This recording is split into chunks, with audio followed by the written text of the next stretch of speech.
Following a 9-day visit to Yemen, Assistant Secretary General for Humanitarian Affairs and Deputy Emergency Relief Coordinator Joyce Msuya emphasized the importance of increasing life-saving humanitarian assistance and protection in Yemen to safeguard the lives of millions of vulnerable people, the majority of whom are women and children. Yemen needs humanitarian relief for 23.4 million people, or more than two-thirds of the total population, with 17 million people facing food insecurity.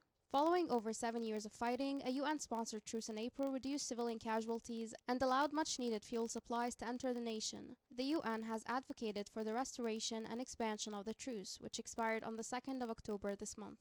We know the havoc that this conflict has wreaked on civilians in Yemen. I have seen it clearly during this trip. For their sake, I urge the parties to avoid any escalation in violence and to engage with a special envoy to agree on an extended and expanded truce. She spoke to displaced women and girls who told her about gender-based violence, early marriage, and the lack of privacy and safety.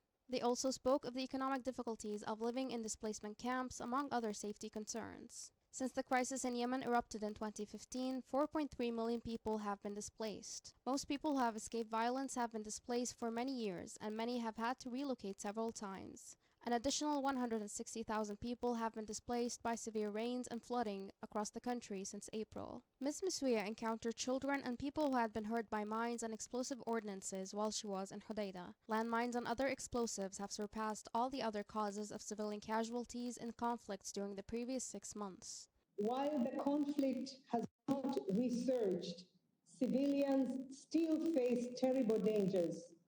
Landmines and other explosive hazards have continued to be the main cause of civilian casualties.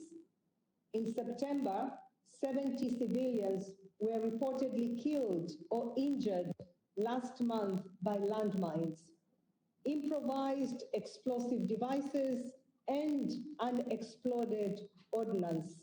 Building a lasting and inclusive peace and reviving the economy, according to Ms. Msuya, are the two greatest strategies to lessen humanitarian suffering in Yemen. Otherwise, the roots of all humanitarian catastrophe would remain, inflicting further misery on all.